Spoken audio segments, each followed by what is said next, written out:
Shalom. I want to first give all credit to YAHAWAH BAHASHAM Yahawashi. I want to give a double honor to my apostles and elders of Greatmillstone, those that teach you truth and sincerity.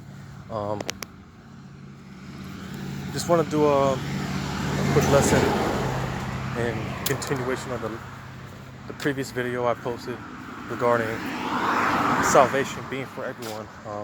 Just wanted to dab into a few more precepts regarding the matter. Going to the book of Matthew chapter 9 and Matthew chapter 13 and verse 9, verse 10. It says, "And the disciples came and said unto him, Why speakest thou unto them in parables?" So the disciples were asking Yahawashi, because if you watch my last video, I was going into regarding the kingdom.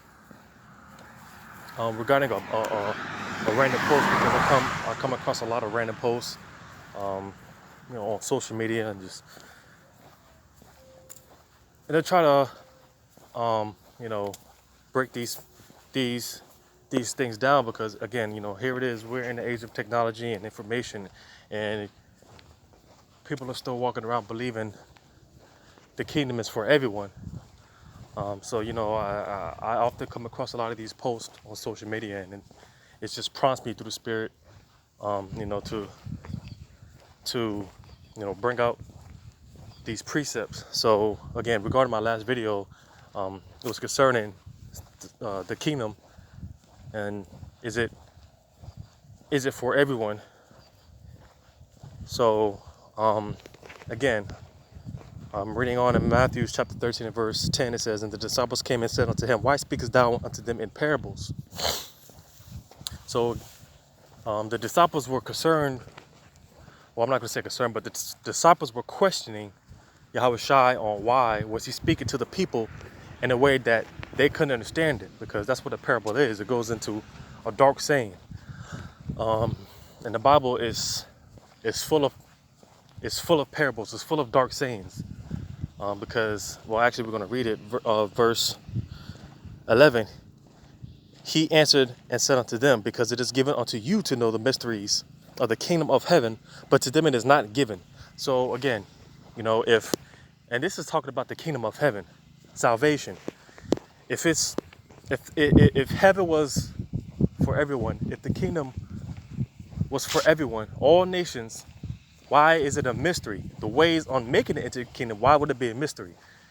And on top of that, Yahawashi gave these mysteries to the disciples, and he commanded them. If you're going back to Matthew chapter 10, which I brought this out in the last video,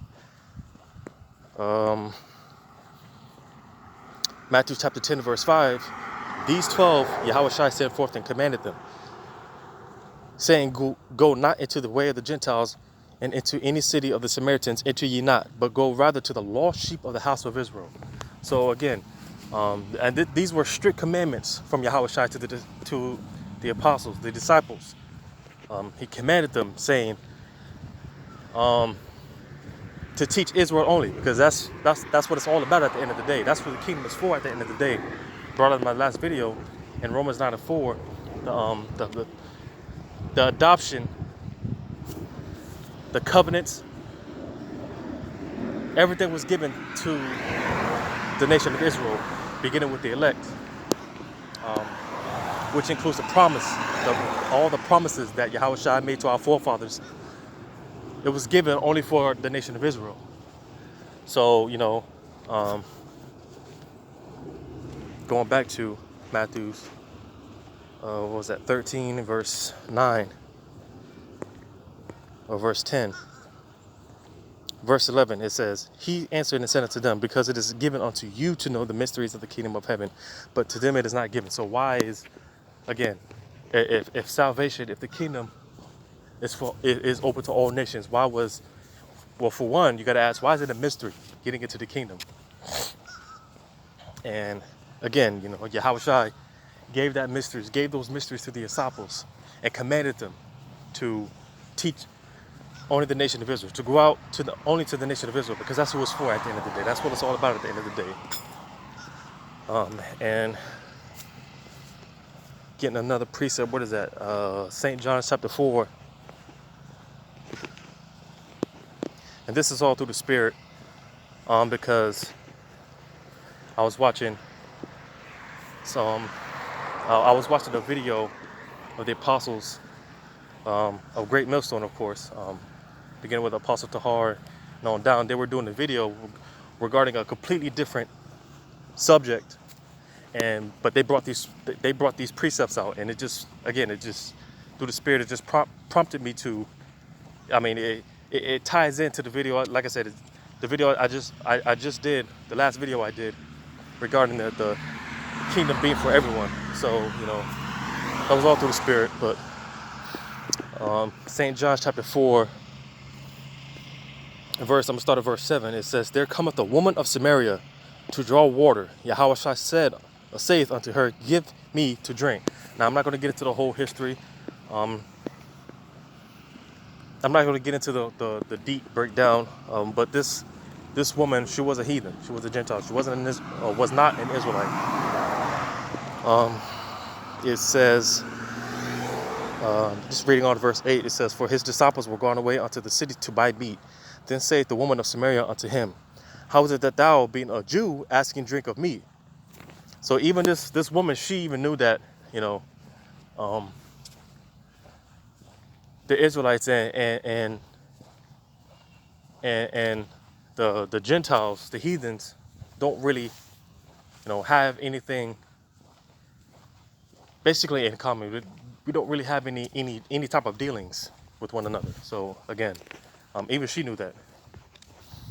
Reading on, it says, verse 9, "Then saith the woman of Samaria unto him, How is it that thou, being a Jew, asketh drink of me, which am a woman of Samaria? Of the Jews have no dealings with the Samaritans." Yeah, so like I said, even this woman, she even knew and understood, because she even understood the fact that, you know, Jews and Gentiles, contrary to what the world teaches, they teach Jews, they use Paul's, I believe it was Apostle Paul's writings when it talks about Jews and Gentiles alike. Apostle Paul teaching all nations. When again, that's another topic. Those Gentiles that Paul was teaching. They were Israelite foreigners, Israelites that didn't know they were Israelites, Jakes, so to say. But again, that's another topic. Reading on, it says, "Yahawashi answered and said unto her, If thou knewest the gift of YAHAWAH BAHASHAM Yahawashi, and who is it that saith to thee, Give me to drink, thou wouldst have asked of him, and he would have given thee living water." Verse 11, "The woman saith unto him, Sir, thou hast nothing to draw with, and the well is deep. From hence then hast thou that living water." So yeah, you know, she was just being carnal. She had no idea, you know, that Yahawashi was talking about. He wasn't talking about, you know, actual water. But nevertheless, reading on, it says, "Art thou greater than our father Jacob?" So yeah, she tried to equate herself with being an Israelite. As most of them, you know, most of these Gentiles do. They try to, you know, equate themselves. They basically try to adopt themselves into, so to say, the kingdom. They try to give themselves an opportunity to make it, because again, you know, the kingdom isn't for everyone. So they try to equate themselves. They try to, you know, basically come in as that thief, as spoken about in the scriptures, coming up another way. Verse, what was that?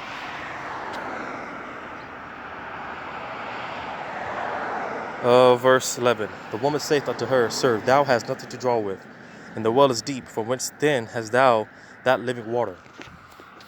Art thou greater than our father Jacob, which gave us the well, and drank thereof himself, and his children, and his cattle? Yahawashi answered and said unto her, Whoso drinketh of this water shall thirst again." So Yahawashi told this woman, you know, the water that she was talking about, again, she was being carnal. She had no idea what Yahawashi was talking about. Because again, the mysteries of this of this Bible, the mysteries of this kingdom, it was only given to um, the nation of Israel. Forgive me. Um, just got through with my evening jog, so trying to walk circumspect out here in the street, make sure no cars run me over or anything. But anyways, so yeah, the water that she was talking about, again, she was being carnal with it, but Yahawashi told her, you know, anyone who drinks of this water, you know, you're going to drink again. But what was Yahawashi talking about? Well, continuing to read, it says, verse 14, but whosoever drinketh of the water that I shall give him shall never thirst. But the water that I shall give him shall be in him a well of water springing up unto everlasting life. And again, that's going into the kingdom. That's dealing with the kingdom, which was only given to the nation of Israel. Verse 15, it says, the woman saith unto him, Sir, give me this water, that I thirst not, neither come hither to draw. Yahawashi said unto her, Go, call thy husband, and come hither. The woman answered and said, I have no husband. Yahawashi said unto her, Thou hast well said, I have no husband. So, you know, Yahawashi is basically playing mind games with this woman. Because, you know, according to law, or according to our law, whenever a woman deals with a man, that is her husband. Back in the ancient world, a woman only dealt with, basically a woman is only supposed to deal with one man for the rest of her life. So, again, Yahawashi, you know, knowing this woman, calling her out, actually reading on, it says, verse 18, for thou hast had 5 husbands, and he whom thou now hast is not thy husband, and that says thou truly. So, again, you know, Yahawashi is basically playing mind games with this woman, because she's talking about how, you know, she doesn't have a husband, but Yahawashi just exposed her for her whoredom. Basically, she was a whore. But reading on, it says, the woman saith unto him, Sir, I perceive that thou art a prophet. Yeah, I believe she had no idea that she was talking to the Son of the Most High. She had no idea. Reading on, it says, our fathers worshipped in this mountain. Again, she's trying to equate herself to, basically trying to adopt herself back into the adoption of Israel. Because only Israel, through the sufferings of Yahawashi, that gave the nation of Israel the ability to be adopted back unto the Heavenly Father. You know, again, these other nations, they try to equate that self with that adoption. So reading on, it says, and ye say that in Jerusalem is the place where men ought to worship. Yahawashi saith unto her, Woman, believe me, that I will cometh when ye shall neither in this mountain nor yet at Jerusalem worship the Father. Because, yeah, again, the kingdom it wasn't promised to anyone else other than the nation of Israel. So, you know, in the kingdom, the other nations, they're going to be subjected to the nation of Israel under Yahawashi. So, basically, the other nations, they're going to worship Yahweh while Yahawashi through the nation of Israel. In the kingdom, you're going to have, you know, the elect are going to, you know, be teaching the law, statutes, and commandments, because with the elect, you know, they're already going to be, it's going to be put in them, and when the elect get beamed out of the destruction that is coming, the ultimate destruction being those nuclear missiles, the elect, they're going to get beamed out of this. They're going to be saved, and while they're in those chariots or in, because it talks about it talks about, bear with me. It talks about the elect getting beamed up, possibly in one big fathership, or one big so-called UFO. So, you know, so it said when the elect are in that fathership,